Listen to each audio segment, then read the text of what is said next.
दुखी ना रहे। मनुष्य जाति नहीं, पेड़ पौधे नहीं, पशु पक्षी नहीं, चर अचर गोचर कोई दुखी ना रहे। ये कल्पना भगवान बुद्ध ने 2500 साल पहले की। तब जीरो डेवलपमेंट था।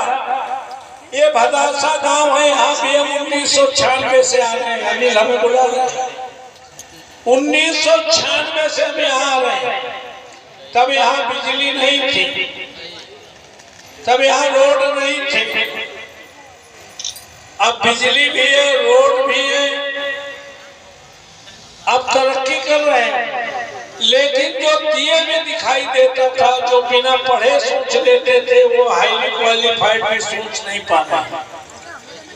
कई व्यक्ति हमें लगता है उल्टी दिशा की ओर चल रहे हैं, जबकि अगर शिक्षा बढ़े तो विजन बढ़े, डेवलपमेंट बढ़े तो विजन बढ़े, रोशनी बढ़े तो विजन बढ़े।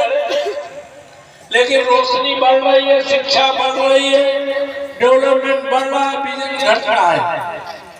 जो दिए में दिखाई देता था, हाइड्रोजन में नहीं दिखाई देता। दिए में क्या दिखाई देता था जो हाइड्रोजन में नहीं दिखाई देता?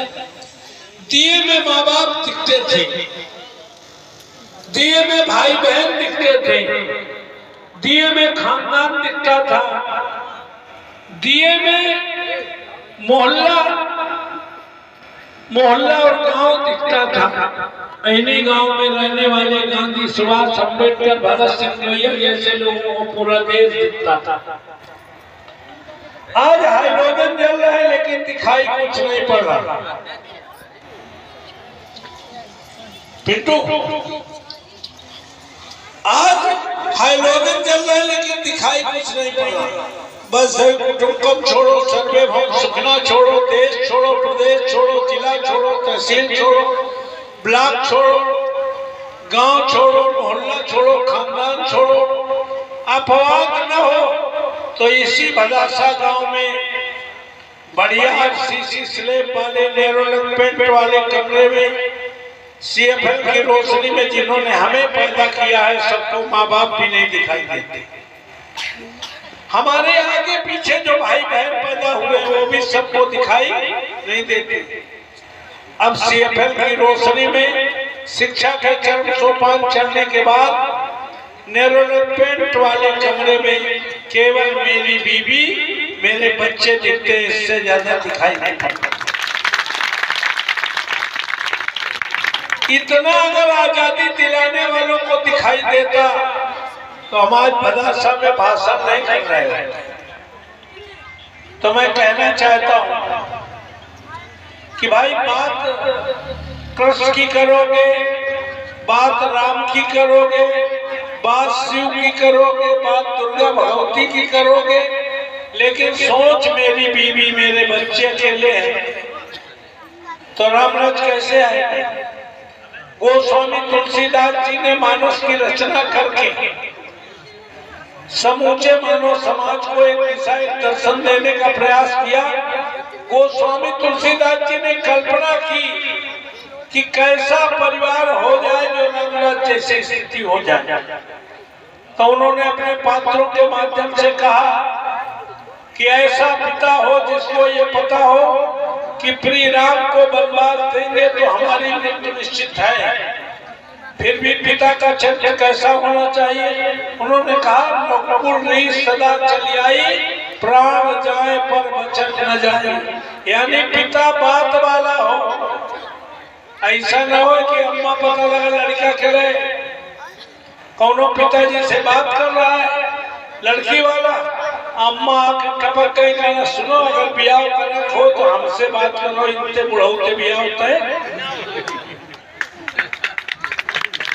पिता बात वाला हो और ऐसा पुत्र हो जिसे राज सिंहासन मिलने जा रहा हो, खजाने की चाबी मिलने जा रही हो, पिता 14 वर्ष का वनवास दे दे, पुत्र बिना किंतु परंतु किए 14 वर्ष जंगल जाने के लिए तैयार हो जाए, ऐसा पुत्र राम हो जाए, ऐसा भाई लक्ष्मण हो जाए जिसकी पत्नी भी हो, पिता भी हो, माता भी हो, तीनों को छोड़कर भाई का साथ देने के लिए 14 वर्ष जंगल जाने के लिए तैयार हो जाए, ऐसा सुंदर लक्षणों वाला भाई लक्ष्मण हो जाए, ऐसी पत्नी सीता हो जाए जो महलों में रहने वाली हो, सुख सुविधा भोगने वाली हो, पति का साथ देने के लिए 14 वर्ष कांटों में चलने के लिए तैयार हो जाए, ऐसी पत्नी सीता हो जाए और ऐसा भाई भरत हो जाए। राम को तो सिंहासन मिलने वाला था, खजाना मिलने वाला था, मिला नहीं था, लेकिन भरत को तो वरदान में ही खजाना सिंहासन मिल गया। लेकिन भरत ने सिंहासन और खजाने की ओर न देखकर बड़े भाई की खड़ाऊ रखकर 14 वर्ष आने का इंतजार किया। गोस्वामी तुलसीदास जी कहते हैं ऐसा परिवार हो जाए तो भारत में राम राज्य की स्थिति हो जाएगी। तो मैं इतना ही कहना चाहता हूँ कि आज राम को मानने वाले मिल जाएंगे, कृष्ण को मानने वाले मिल जाएंगे, शिव को मानने वाले मिल जाएंगे, हनुमान जी को मानने वाले मिल जाएंगे, दुर्गा और भगवती को मानने वाले मिल जाएंगे, गांधी, सुभाष, अम्बेडकर, भगत सिंह, लोहिया और ईसा मसीह और मोहम्मद साहब को मानने वाले मिल जाएंगे। समूची धरती में उनको मानने वाले मिलेंगे, लेकिन उनकी मानने वाले अंगुलियों में मिलेंगे। ये उनको मानना और उनकी मानना को और की का अंतर नहीं है, ये जमीन और आसमान का अंतर है। जैसे हम अपने पिता को तो मानते हैं, लेकिन पिता की एक नहीं मानते। पिता को मानना दूसरी बात है, पिता की मानना दूसरी बात है, राम को मानना दूसरी बात है, राम की मानने का मतलब मर्यादा का पालन, राम की मानने का मतलब पिता के आज्ञा का पालन। और रास्ता न तो खजाने की ओर जाता है, न सिंहासन की ओर जाता है, 14 वर्ष जंगल की ओर जाता है। उनकी मानने का मतलब आग में चलना, उनकी मानने का मतलब तलवार में चलना। उनका गान करो, उनका गुणगान करो, उनका माला चढ़ाओ, मिठाई चढ़ाओ, लैया गट्टा चढ़ाओ, ये सब उनको मानना है। 90% उनको मानो और 10% भी अगर उनकी मानने का काम करोगे तो भारत में नाम रख जाएगा। तो मैं इतना ही कहना चाहता हूँ, जिनकी कथा सुन रही हो, कृष्ण सबका कल्याण करने वाले हैं, राम सबका कल्याण करने वाले, शिव सबका कल्याण करने वाले, दुर्गा भगवती सबका कल्याण करते, जितने देवी देवता हनुमान जी सबका कल्याण करने वाले। लेकिन इनका एक आदेश है कि हम कब कल्याण करेंगे। ये कहते हैं किस माँ ने तुम्हें जन्म दिया है, पिता ने पाला है, पोसा है, पढ़ाया है, बढ़ाया है, आगे बढ़ाया है। अगर उस माँ बाप की आंखों में आंसू है तो 33 करोड़ देवी देवता तुम्हारा कोई कल्याण करने वाली नहीं, गलतफहमी कर रहे हैं। क्योंकि वो है कि नहीं है या तो सब जगह है। और अगर 22 तारीख के जनवरी में आए हैं अयोध्या में तो समझ लो है ही नहीं। जिनको हजारों साल पहले हमारे बाप बाबा परबाबा उठते राम, जागते राम, सोते राम, चलते राम, वो कौन राम? वो कण कण में है, श्वास श्वास में है। अगर खाली मंदिर में हाथ है तो फिर नहीं है, या तो सब जगह है।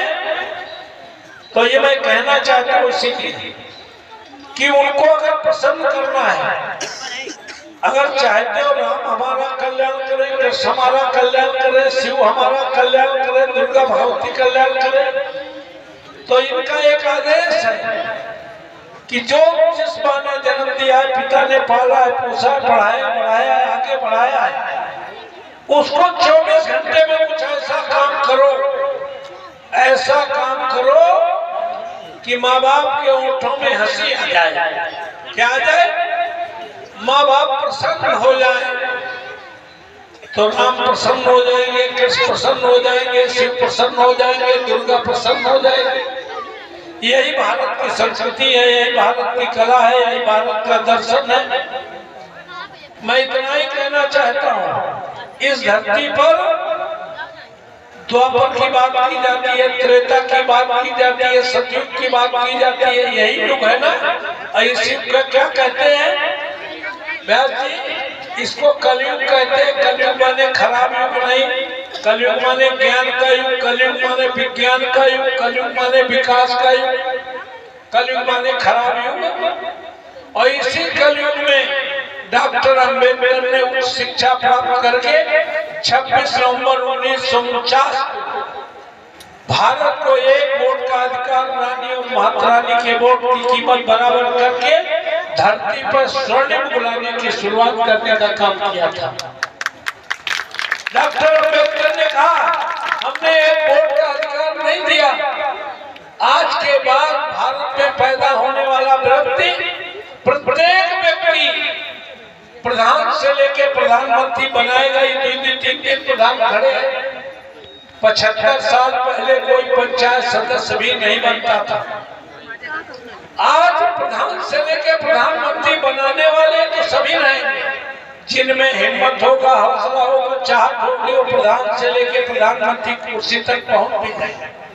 आदरणीय मुलायम सिंह जी 3 बार, आदरणीय अखिलेश यादव 1 बार अगर मुख्यमंत्री बन पाए हैं तो किसकी बदौलत बन पाए हैं? संविधान की बदौलत। हम 2 बार एमपी बन चुके हैं, एमएलए बन चुके हैं, तो किसकी बदौलत बन चुके हैं? वही संविधान, जिस संविधान के तहत हम एमपी एमएलए बनते हैं, वो 13 मई को फिर चुनाव वाला है। ये चुनाव तुम्हारे भविष्य को बदलने वाला चुनाव है। चूंकि लोग सनातन की बात कर देते हैं कि सनातन लाएंगे, हम सनातन लाएंगे। सनातन में व्यास जी बताएंगे कि बताया कि नहीं बताया। सनातन में समूची नारी जात को, व्यास जी को भी, इनको अगड़े दलित पिछड़े नहीं, समूची नारी जात को पढ़ने लिखने का अधिकार नहीं था। हमारा सब सनातन तुम्हें चाहिए तो हमें कौन उतरा? क्यों भाई? समूचे बहुजन समाज को पढ़ने लिखने का अधिकार नहीं था। मेरा अपना मानना है कि जात जैसी कोई चीज है नहीं। नागड़ा है, न पिछड़ा है, न दलित है, न मुसलमान है, सिख, ईसाई, पारसी, बुद्धिस्ट, कुछ नहीं। जात जैसी कोई चीज है नहीं। लेकिन जात है कि जाति ही नहीं। जाति मनुष्य में कोई जाति नहीं है। जाति पेड़ पौधों में देख सकते हो, पशु पक्षियों में देख सकते हो, मनुष्य में कोई जाति नहीं। अगर ऑस्ट्रेलिया टीम के खिलाड़ी घायल हो जाए भारत में मैच खेलते हुए, तो ऑस्ट्रेलिया से खून आएगा कि वही ब्लड ग्रुप है ढूंढ लिया जाए। जब हम घर में बीमार होते हैं तो पता लगा माँ बाप को भी खून नहीं मिल रहा, खानदान का खून नहीं मिल रहा। जब डॉक्टर लिखता है कि 3 यूनिट खून चाहिए, तब हम पूछते हैं कि दलित का खून है कि पिछड़े का खून है कि मुसलमान का खून है, किसका खून है? तब हम कहते हैं इस ग्रुप का खून मिल जाए, और वो ग्रुप का खून मिल जाता है, वो आदमी हमारा जिंदा हो जाता है। इंसान में कोई जाति, ये काम थे। कब काम थे? जब पढ़ने लिखने का अधिकार नहीं था।